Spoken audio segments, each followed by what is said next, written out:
Bed पर घूंघट ओढ़कर बैठी है ये देखकर नितिन, हे भगवान, ये तो 90s की मूवी की हीरोइन की तरह बैठी है।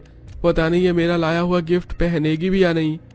नितिन अब सिमरन के पास जाता है और बेड पर बैठ जाता है और धीरे से जैसे ही नितिन सिमरन का घूंघट हटाने लगता है तो सिमरन अपना घूंघट पकड़ लेती है। अरे क्या हुआ, तुम्हें कोई प्रॉब्लम है क्या? जी नहीं, वो मुझे शर्म आ रही है। अरे अब कैसी शर्म, अब तो मैं तुम्हारा पति हूँ। वैसे मैं तुम्हारे लिए गिफ्ट लेकर आया था, मेरा बड़ा मन है तुम इसे पहनो। नितिन के कहने पर जब सिमरन उस बैग से नितिन की लाई हुई ड्रेस निकाल कर देखती है तो फौरन उसे जमीन पर फेंक देती है। ये क्या लेकर आए हैं, मैं इसे नहीं पहन सकती। मुझे माफ कर दीजिए नितिन जी, लेकिन मैं ये नहीं पहन पाऊंगी। इतने प्यार से मैं गिफ्ट लाया था और इसने नीचे फेंक दिया। कोई और मॉडर्न लड़की होती तो खुशी से पहनती। ठीक है, कोई बात नहीं, वैसे रिटर्न कर दूंगा। तुम बहुत थक गई होगी ना, सो जाओ, मैं भी सोफे पर सो जाता हूँ। लेकिन आप सोफे पर क्यों सोएंगे? हम तो पति पत्नी है ना, हमें एक ही बिस्तर पर सोना चाहिए। नहीं नहीं, मैं सोफे पर ही ठीक हूँ। हम अभी एक दूसरे को ठीक से जानते नहीं है, तो इसलिए पहले हमें एक दूसरे को जान लेना चाहिए। नितिन सोफे पर सो जाता है तो वहीं सिमरन सारी रात काफी दुखी रहती है। ऐसे 1-2 दिन गुजरते हैं और आज सिमरन की पहली रसोई की रस्म होती है। सिमरन भारी सी साड़ी पहनकर और उसके ऊपर आंटी वाला स्वेटर पहनकर घूंघट करके अपनी पहली रसोई का खाना बनाती है। और जब खाना लेकर बाहर सिमरन डाइनिंग टेबल पर आती है तो, सिमरन बहू, तुम्हें यहाँ घूंघट करने की कोई जरूरत नहीं है। हमारे यहाँ घूंघट की कोई रस्म नहीं है। भाभी आप घूंघट हटा लीजिए, आपकी ससुराल वाले पुराने जमाने की नहीं है। सभी के कहने पर सिमरन अपना घूंघट तो हटा लेती है लेकिन सिर पर पल्लू रखना नहीं छोड़ती, जिसे देखकर नितिन चिढ़कर अब बिना खाना खाए ऑफिस के लिए जाने लगता है। ऑफिस के लिए लेट हो रहा हूँ, मैं बाहर से कुछ खा लूंगा। अभी तेरी शादी को ठीक से हफ्ता भर भी नहीं हुआ है और तू ऑफिस जा रहा है। एक तो आपने मेरी इतनी जल्दबाजी में शादी करवा दी, ठीक से मैनेजर को चीज एक्सप्लेन करने का मौका भी नहीं मिला। बड़ी मुश्किल से 4 दिन की छुट्टी दी थी और अभी काम का भी काफी प्रेशर है, मुझे जाना होगा। आप मुझे बस 2 मिनट दीजिए, मैं आपके लिए खाना पैक कर देती हूँ। बाहर का मत खाइएगा वरना तबीयत खराब हो जाएगी। संस्कारी बीवी की तरह सिमरन खाना पैक करके नितिन को दे देती है। तो वहीं लंच टाइम में जब नितिन के सभी दोस्त उसका खाना खाते हैं, अरे वैसे भाभी ने खाना तो काफी बढ़िया बनाया है, अनुराग ने इतना अच्छा खाना मिस कर दिया। वो तो है, वैसे अभी तो वो शादी की छुट्टी पर चल रहा है, अगले हफ्ते ही उसका आना होगा। कितना किस्मत वाला है अनुराग, जो उसे इतनी सुंदर मॉडर्न बीवी मिली है और ऊपर से उसकी लव मैरिज भी हो रही है। काश मेरी किस्मत भी अनुराग की तरह होती। अनुराग की उसकी लॉन्ग टाइम गर्लफ्रेंड तारा से लव मैरिज हो जाती है और आज तारा के ससुराल में भी उसके ससुराल में पहली रसोई की रस्म होती है, जहाँ एक तरफ सिमरन साड़ी पहन घूंघट ओढ़कर खाना बनाती है तो वहीं तारा ने विंटर की एक मॉडर्न ड्रेस पहनी होती है। इसी के साथ सभी को तारा के हाथ का बना खाना भी काफी पसंद आता है। बाहू, मुझे लगा नहीं था कि तुम जैसी मॉडर्न लव मैरिज करके आई लड़की भी इतने बढ़िया खाना बना लेगी। ये लो, मेरी तरफ से शगुन रखो। शादी के बाद तारा और अनुराग के बीच में काफी ज्यादा प्यार बढ़ गया था, तो वहीं नितिन सिमरन के पहनावे और अपनी अरेंज मैरिज की वजह से उससे काफी उखड़ा उखड़ा रहता था। क्या कर रही हो सिमरन, दिखाई नहीं दे रहा है? मैं ऑफिस का काम कर रहा हूँ, डिस्टर्ब करना बंद करो मुझे। मैं तो बस ऐसे ही। क्या? मेरे पास बहुत काम है और अब जाओ यहाँ से, जब तक मैं ना कहूँ मेरे कमरे में मत आना। अपने पति के ऐसे उखड़े बर्ताव की वजह से सिमरन काफी परेशान रहती। तो वहीं अब शादी के हफ्ते भर के अंदर ही अनुराग तारा के साथ हनीमून के लिए शिमला का प्लान बनाता है। अरे मैं तो कह रहा हूँ कि तू हमारे साथ हनीमून पर शिमला चल, अभी वहां का वेदर बहुत अच्छा है, सब एक साथ मस्ती करेंगे। मैं फिर कभी चला जाऊंगा। अरे बहन जी, बीवी को लाकर मुझे इनके सामने अपनी बेइज्जती थोड़ी ना करवानी है। हनीमून तो क्या, मैं उसे कहीं घुमाने ना ले जाऊं। काम खत्म कर जब नितिन शाम में घर आता है तो नितिन का पिता अखिलेश उसे शिमला की 2 टिकट देते हुए कहता है, ये ले, मैं तेरी और बहू की शिमला की 2 टिकट करवा दी है और होटल की बुकिंग भी कर दी है। 4 दिन बाद तुम्हारी शिमला की ट्रेन है। शादी को ठीक से 4 दिन हुए नहीं और तू काम पर जाने लगा। पहले बहू को कहीं बाहर घुमाने ले जा। आपने मुझसे बिना पूछे ये सब क्यों कर दिया? इस वक्त मैं हनीमून पर नहीं जा सकता, ऑफिस का काफी प्रेशर है। अरे लात मार ऐसी नौकरी को जिसे करने में तू अपनी नई नवेली बीवी को ही समय न दे पाए। मैं तो तुझे अभी भी कहता हूँ कि नौकरी छोड़कर हमारा किराने का काम संभाल ले। आप भी ना चुप करिए जी। नितिन बेटा, तेरे पापा ठीक कह रहे हैं, जा बहू को कहीं बाहर घुमा कर लिया। तू भी कब से नहीं गया है? अरे यही तो उम्र है घूमने फिरने की। अपने माता पिता की वजह से नितिन जाने से मना नहीं कर पाता। तो वहीं अगले दिन सिमरन जब अपने कमरे में सफाई कर रही होती है कि तभी माधवी आती है। माँ जी, आप कुछ चाहिए था आपको? आपकी चाय का वक्त हो रहा है ना, मैं बना कर ले आती हूँ। हमेशा काम करने में लगी रहती है। मैं जानती हूँ तेरे और नितिन के बीच में अभी कुछ ठीक नहीं चल रहा है, और चलेगा भी कैसे। शादी भी तो हमने तुम लोगों की इतनी जल्दबाजी में करवा दी, लेकिन अब तू नितिन के साथ बाहर हनीमून पर जा रही है, वो भी शिमला जैसी इतनी सुंदर जगह पर। वहाँ पर तुझे कुछ भी करके अपने पति का दिल जीतना है, वरना जिंदगी भर ऐसा ही चलता रहेगा, समझी। और ये मेरी तरफ से कुछ पैसे, जाने से पहले अपने लिए कुछ शॉपिंग कर लेना। आप तो सच में बहुत अच्छी हैं। मैं आपकी बात को याद रखूंगी और जल्द से जल्द नितिन जी का दिल जीतने की कोशिश करूंगी। उसी शाम सिमरन पास के मॉल से शिमला जाने के लिए पहले अपने लिए कुछ शॉपिंग करने लगती है। तो वहीं कुछ देर में उस मॉल में अनुराग की पत्नी तारा भी हनीमून पर जाने से पहले शॉपिंग के लिए आती है, जहां एक तरफ तारा अपने हिसाब से अपने हनीमून के लिए कोट, स्कर्ट, बूट, तरह तरह के विंटर क्लोथ्स ले रही होती है, तो वहीं सिमरन साड़ी, गरम सूट, जूते और शॉल लेने में लगी रहती है। गरम सूट भी ले लेती हूँ, जब बर्फ में जाऊंगी ना तब पहनूंगी। आपने तो मेरी तरह काफी सारी शॉपिंग करी है, लगता है आप कहीं बाहर ट्रिप पर जा रही हैं। मेरे पति मुझे हनीमून के लिए शिमला ले जा रहे हैं ना, तो उसी की शॉपिंग करी थी। हो वाह, मैं भी इसीलिए शॉपिंग करी हूँ। मेरे हस्बैंड भी मुझे हनीमून के लिए शिमला ले जा रहे हैं। ये तो काफी बढ़िया है। अगर भगवान ने चाहा तो हमारी वहाँ जरूर मुलाकात होगी। सिमरन और तारा दोनों इस बात से अनजान थी कि उन दोनों के पति एक ही ऑफिस में काम करते हैं। तो वहीं ऐसे ही बाकी के बचे 1 से 2 दिन भी गुजर जाते हैं और अब दोनों कपल्स हनीमून के लिए निकल जाते हैं। कुछ घंटे के सफर के बाद जब सिमरन के साथ होटल पहुंचता है तो देखता है कि रिसेप्शन पर अनुराग अपनी पत्नी तारा के साथ खड़ा है। दोनों दोस्त एक दूसरे को देखकर काफी हैरान हो जाते हैं। अरे नितिन, तू तो मुझे कह रहा था कि तू अभी कोई हनीमून पर नहीं जाने वाला, तू तो छुपा रुस्तम निकला भाई।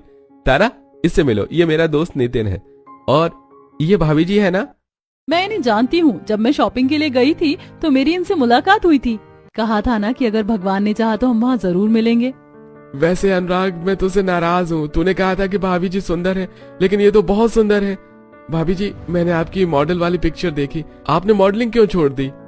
बस ऐसे ही, अब मेरा मन नहीं था करने का तो मैंने छोड़ दिया।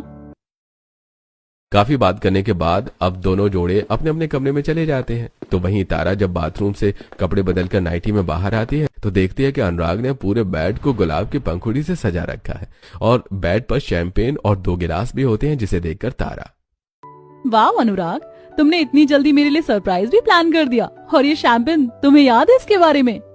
अरे मेरी बीवी ने मुझे कुछ बोला हो और मुझे याद ना हो, ऐसा तो कभी हो ही नहीं सकता।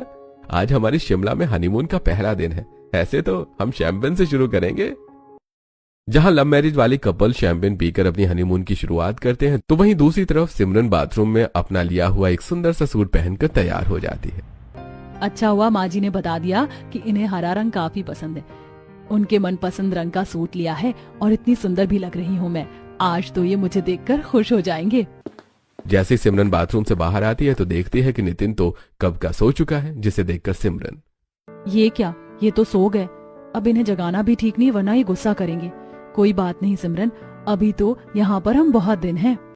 अब सिमरन भी बिस्तर पर एक कोने में सो जाती है और ऐसे ही अगला दिन होता है, जहां सिमरन शिमला में अपने पहले दिन के लिए गरम सूट, उसके ऊपर स्वेटर, टोपा और शॉल ओढ़कर बिल्कुल संस्कारी तरीके से तैयार होती है। तो वहीं तारा विंटर स्कर्ट, उसके ऊपर विंटर टॉप और एक बड़ा सा कोट डालकर लॉन्ग बूट वेयर कर अपना लुक कंप्लीट करती है। और जब दोनों कपल बाहर बर्फ में आते हैं तो, गुड मॉर्निंग। रात में तो मुझे काफी ज्यादा ठंड लगी, पता है, दोनों ब्लैंकेट ओढ़कर जब हम सोए तब जाकर हमें नींद आई। ये तारा कितनी सुंदर है ना, और इसका पहनावा भी कितना अच्छा है। यहाँ पर इतने सारे लोग हैं लेकिन सबसे अच्छी तो मुझे तारा लग रही है। सच में अनुराग काफी किस्मत वाला है। अरे यहाँ तो ज्यादा कुछ नहीं है, लेकिन उस तरफ काफी अच्छा व्यू है, चलो हम सब वहां पर चलते हैं। अनुराग अब सभी को दूसरी तरफ लेकर जाता है, जहाँ से शिमला का काफी अच्छा व्यू दिख रहा होता है कि तभी वहां उनके पास एक कैमरामैन आता है।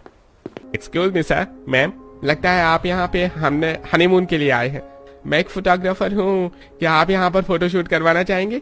हमारे पास फोटोशूट के लिए अलग अलग तरह की ड्रेसेस भी हैं और सुना है कि यहाँ थोड़ी देर में स्नोफॉल भी होने वाली है। हाँ क्यों नहीं, शिमला के फोटोशूट नहीं करवाया तो फिर क्या ही करवाया। हाँ चलो चलते हैं।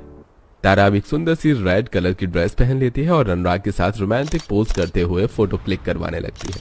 थोड़ी देर में वहां स्नोफॉल भी होनी शुरू हो जाती है, जिससे शिमला के नजारे में 4 चांद लग जाते हैं। तो वहीं ये सब देखकर नितिन, कितने अच्छे लग रहे हैं ना। एक मेरे ख्याल से हमें भी ऐसा ही फोटोशूट करवाना चाहिए। लेकिन मैं इन्हीं कपड़ों में करवा लूं, वो मैंने कभी इस तरह के कपड़े नहीं पहने हैं ना, और यहाँ कितनी ठंड है। तारा को देखकर तो मुझे सर्दी लग रही है। तुमसे और उम्मीद भी क्या कर सकता हूँ, नहीं करवाना मुझे कोई फोटोशूट, चलो। सारा दिन नितिन का रूखा बर्ताव सिमरन को बिल्कुल भी अच्छा नहीं लगता। तो वहीं होटल रूम में आने के बाद जब नितिन सिमरन के बैग में सारे ट्रेडिशनल कपड़े देखते हैं तो एक भी वेस्टर्न ड्रेस लेकर आई नहीं आई है, सब सूट सलवार साड़ी है। अरे ये शिमला आई है या वैष्णो देवी? आप गुस्सा क्यों कर रहे हैं? मैं यहाँ से कुछ ढकी हुई ड्रेस ले लूंगी। ये किस बहन जी को पल्ले बांध दिया है मेरे? अरे अनुराग की बीवी अच्छी है, काश मैं भी किसी लड़की को पटा लेता तो आज मेरी भी लव मैरिज होती और मेरी भी बीवी तारा की तरह कपड़े पहनती। नितिन से ऐसे सुनकर सिमरन को काफी दुख होता है। जहां तारा हनीमून पर अनुराग के साथ प्यार भरे पल बिता रही होती है तो वहीं सिमरन अपने पति से ताने सुनती है। अगले दिन तारा जीन्स पर लॉन्ग बूट्स और ऊपर से विंटर कैप भी लगा लेती है, जिससे वो काफी अच्छी लग रही थी। तो वहीं सिमरन इस बार साड़ी पहनकर ऊपर से स्वेटर पहनती है और टोपा लगाती है, और अब दोनों कपल एक रेस्टोरेंट में बैठकर गर्मा गर्म सूप एंजॉय कर रहे होते हैं। ये सूप तो काफी ज्यादा टेस्टी है ना, मैं तो सोच रही हूँ रात को डिनर में भी हम इसे ही ऑर्डर करेंगे। सभी लोग सूप को एंजॉय कर रहे थे कि तभी गलती से सिमरन थोड़ा सा सूप तारा के कपड़ों पर गिरा देती है। सॉरी तारा, गलती से सूप गिर गया, मैंने देखा नहीं। दिमाग खराब है क्या तारा जी? के कपड़े सारे खराब कर दिए तुमने। अरे जानती भी हो ऐसे कपड़े कितने महंगे आते हैं, ये तुम्हारी साड़ी की तरह नहीं है जो 500 रुपए 1000 रुपए में आ जाए। नितिन जी कोई बात नहीं, थोड़ा सा तो सूप गिरा है, पानी से साफ करने पर दाग चला जाएगा। सिमरन तुम परेशान मत हो। सभी के सामने नितिन को अपने ऊपर इस तरह चिल्लाता देखकर सिमरन को काफी बुरा लगता है, और अब वो सब सूप पीने के बाद रोप वे के लिए जाते हैं। यहाँ से कितना सुंदर नजारा दिख रहा है ना, ऐसा लग रहा है कि सीधा स्वर्ग में आ गई हूँ। सुनिए ना, अनुराग और तारा कितनी फोटो ले रहे हैं, हमें भी कुछ फोटो लेनी चाहिए। मैं तुम्हारी ले लेता हूँ, लेकिन हमारे साथ की फोटो नहीं लूंगा। अगर कोई देखेगा तो कितना मजाक उड़ाएगा। सब कहेंगे कि स्वर्ग जैसी सुंदर जगह पर भी तुमने देसी गवारों वाले कपड़े पहने हैं। नितिन हर बात में सिमरन को उसके पहनावे के लिए ताने देने लगता है। तो रोप वे से आने के बाद अनुराग फोटोग्राफर बनकर तारा की ढेर सारी फोटोज लेता है। अरे मेरी बीवी किसी हीरोइन से कम नहीं है। अरे तारा अपना वो फेवरेट वाला पोज करो ना। अनुराग और तारा के बीच में इतना प्यार देखकर सिमरन काफी खुश होती है। तो वहीं जब वो अपना रिश्ता देखती है तो उसे काफी दुख होता है। और अब ऐसे ही शिमला में दूसरा दिन भी इन लोगों का खत्म हो जाता है। अगले दिन काफी ज्यादा बर्फबारी होती है, जिसके चलते ये सभी बर्फ में जाते हैं, और अब सिमरन मजाक में थोड़ी सी बर्फ लेकर नितिन पर फेंक देती है, जिससे नितिन काफी गुस्सा होता है। तुम्हारा दिमाग तो नहीं खराब हो गया? सारा जैकेट खराब कर दिया मेरा, दोबारा मत कर देना ये हरकत। नितिन के ऐसे बर्ताव से सिमरन काफी ज्यादा परेशान थी, और अब रूम पर आकर सिमरन काफी रोती है। पता नहीं कैसे पहनूं मैं इस तरह के कपड़े, नहीं पहन सकती, मुझे आदत नहीं है। सिर्फ कपड़ों को लेकर ये मेरे साथ ऐसा बर्ताव कैसे कर सकते हैं, अब क्या करूं मैं। सिमरन काफी ज्यादा परेशान थी। तो वहीं नितिन अनुराग और तारा के साथ घूमने फिरने और फोटोज क्लिक करवाने में काफी ज्यादा मगन होती है। अगले दिन सब स्केटिंग के लिए जाते हैं। स्केटिंग करने के लिए तारा जीन्स और ऊपर से जैकेट वेयर कर लेती है, और अब अनुराग और तारा स्केटिंग करने लगते हैं, जिसे देख सिमरन, सुनिए ना, मेरा भी बड़ा मन है स्केटिंग करने का, हम भी चलते हैं। क्या तुम स्केटिंग करोगी? अरे तुमने अपना पहनावा देखा है, 2 मिनट में बर्फ में लुढ़कती हुई सीढ़ी से नीचे आ जाओगी। स्केटिंग करने के लिए तो तारा जैसे कपड़े पहनने पड़ेंगे, लेकिन तुम कहाँ इतनी मॉडर्न हो। जितने भी अरमान लेकर हनीमून पर शिमला आई थी, वो सारे अरमान नितिन धीरे धीरे करके तोड़ते जा रहा था। तो वहीं नितिन का सिमरन के साथ ऐसा बर्ताव तारा और अनुराग भी काफी बार नोटिस करते हैं। नितिन और सिमरन की क्या जबरदस्ती शादी हुई थी। नितिन सिमरन के साथ कितना बुरा बर्ताव करता है, मुझे तो सिमरन के लिए काफी बुरा लगता है। अरे उनकी शादी काफी जल्दबाजी में हुई थी। सुनने में आया था कि सिमरन के पिता की तबीयत ठीक नहीं है, इसलिए सिमरन और नितिन की जल्दबाजी में शादी करवा दी। लेकिन नितिन का ऐसा बर्ताव तो सिमरन के लिए मुझे भी अच्छा नहीं लगता।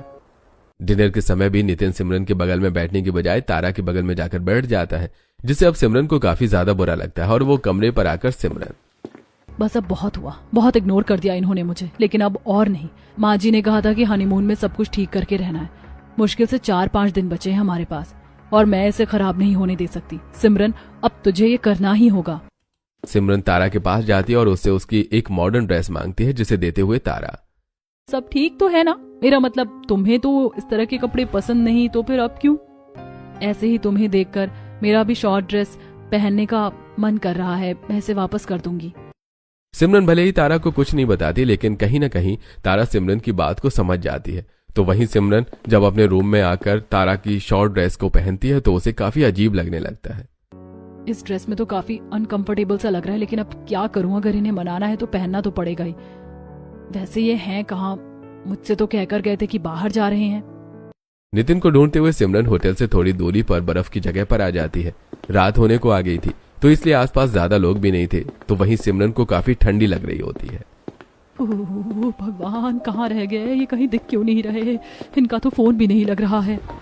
सिमरन नितिन को इधर उधर ढूंढने लगती है कि तभी सिमरन को अकेला देखकर राजेश और राकेश नाम के दो लड़के सिमरन को छेड़ने के लिए आ जाते हैं। अरे जाने मन, कैसे ढूंढ रही हो? कहो तो हम तुम्हारी मदद कर दे। वैसे हमारे होते हुए तुमने भला किसी और की क्या जरूरत है? कौन हो तुम लोग? कोई बचाओ मुझे। अरे जाने मन, कोई नहीं आएगा तुम्हें बचाने। चलो चलो चलो ना, नखरे दिखा रही हो, आ जाओ। राकेश और राजेश सिमरन का हाथ पकड़कर उसे जबरदस्ती ले जाने लगते हैं, तो वहीं सिमरन अपने आप को छुड़वाने के चक्कर में गिर जाती है, जिससे सिमरन का सिर जमीन पर बड़े पत्थर पर जा लगता है और उसके सिर से खून निकलने लगता है, जिससे सिमरन बेहोश हो जाती है कि तभी वहां भागता हुआ अनुराग आता है। अनुराग को देखकर राकेश और राजेश जल्दी से भाग जाते हैं। अरे अरे रुको रुको, कहां भाग रहे हो? हे भगवान, सिमरन के सिर पर से तो काफी खून निकल रहा है, अब क्या करूं मैं? जल्दी से सिमरन को पास के क्लिनिक पर वो ले जाता है, तो वहीं तारा को कॉल करके सारी बात बताता है। तारा और नितिन क्लिनिक आते हैं। सिमरन ठीक तो है ना? और वो दो लड़के कौन थे, कुछ पता चला उनका? अरे होटल वालों को कंप्लेंट कर दिया मैंने, वो पुलिस को इन्फॉर्म कर देंगे, लेकिन तुम्हें उसके इतनी चिंता क्यों हो रही है? आज तो सिमरन का हाल है ना, उसकी वजह तुम हो। वो बेचारी अगर मॉडर्न कपड़े नहीं पहन पाती तो उसमें उसका क्या कसूर है? सिर्फ कपड़ों की वजह से तुम उसके साथ ऐसा बर्ताव कैसे कर सकते थे? भले ही सिमरन ने मुझे कुछ बताया ना हो, लेकिन मैंने उसके दिल का हाल जान लिया था। तुम्हें इम्प्रेस करने की वजह से वो मुझसे शॉर्ट ड्रेस लेकर गई और आज उसके साथ ये सब हो गया। अगर सिमरन के साथ तुम्हें ऐसे ही बर्ताव करना है तो उसे छोड़ क्यों नहीं देते? अपनी वजह से सिमरन की ऐसी हालत होता देखकर नितिन को आज सिमरन के लिए काफी ज्यादा बुरा लगता है, और जैसे ही सिमरन को होश आता है वो सिमरन के पास जाता है। तुम ठीक तो हो ना? ज्यादा दर्द तो नहीं हो रहा है? मुझे माफ कर देना, मेरी वजह से तुम्हें क्या कुछ नहीं झेलना पड़ा। मैं सच में बहुत बुरा हस्बैंड हूँ। आज के बाद मैं तुम्हें कभी कपड़ों के लिए कुछ नहीं कहूंगा। आपकी कोई गलती नहीं है नितिन जी, गलती मेरी ही है। मुझे भी आपकी चाहत का ध्यान रखना चाहिए था। एक पति ही तो अपनी बीवी से सारी उम्मीद करता है। मैं अब से आपकी पसंद के सारे कपड़े पहनूंगी। नहीं सिमरन, इसकी कोई जरूरत नहीं है। तुम जैसी हो वैसी ठीक हो, मैं गलत था। सिमरन और नितिन के बीच में सब कुछ ठीक हो जाता है। तो वहीं अगले दिन नितिन और सिमरन कपल के ढेर सारे पोज करते हैं और अनुराग उनकी ढेर सारी फोटोज क्लिक करता है। अरे भाभी जी, ये वाला पोज करिए। आप दोनों अपने हाथ से हाफ हाफ हार्ट बनाइए और फिर मैं आपकी अच्छी सी फोटो लेता हूँ। वैसे अनुराग, ये दोनों साथ में खुश कितने अच्छे लग रहे हैं ना। थैंक गॉड इनके बीच में जो भी मनमुटाव था वो सब खत्म हो गया। अब सिमरन भी अच्छे से अपने हनीमून को एंजॉय कर पाएगी। सिमरन और नितिन को इतना खुश देखकर अनुराग और तारा भी काफी ज्यादा खुश होते हैं। तो वहीं आज वो सब शॉपिंग के लिए जाते हैं, जहां नितिन सिमरन के लिए काफी सारी चीजें लेने लगता है। सिमरन ये देखो, ये विंटर की ड्रेस कितनी अच्छी है ना।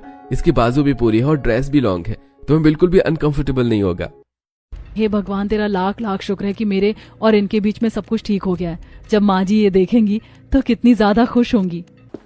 अब सिमरन आखिर के बच्चे 2-4 दिन शिमला में अपने हनीमून को काफी ज्यादा एंजॉय करती है। और जब सिमरन और नितिन हनीमून से अपने घर आते हैं तो सिमरन, तुम जाकर कपड़े बदल लो, मैं तब तक तुम्हारे लिए कॉफी बनाता हूँ। पता है, मुझे बहुत टेस्टी कॉफी बनानी आती है। ये तो मुझे पता ही नहीं था। एक काम करते हैं, आप कॉफी बनाएं और मैं हम सबके लिए सैंडविच बनाती हूँ। सिमरन और नितिन कपड़े बदलकर किचन में जाकर सबके लिए कॉफी और सैंडविच बनाने लगते हैं। अचानक सिमरन के बीच में इतना प्यार देखकर माधवी और आरती काफी ज्यादा हैरान होते हैं। मम्मी, मुझे तो अभी भी यकीन नहीं हो रहा भैया भाभी के बीच में इतना प्यार है, वरना शिमला जाने से पहले भैया हमेशा भाभी से कितने उखड़े उखड़े रहते थे। अच्छी बात है ना कि इन दोनों के बीच में सब कुछ ठीक हो गया। भगवान करे हमेशा इनके बीच में इसी तरह प्यार रहे। अब नितिन सिमरन से काफी ज्यादा प्यार करता है और कभी भी उसे मॉडर्न कपड़े पहनने के लिए फोर्स नहीं करता। तो वहीं सिमरन भी नितिन के लिए मॉडर्न कपड़े पहन लिया करती थी। और इसी तरह कभी नितिन और कभी सिमरन एक दूसरे की बातों को सुनकर समझते हुए हंसी खुशी अपनी जिंदगी गुजारते हैं।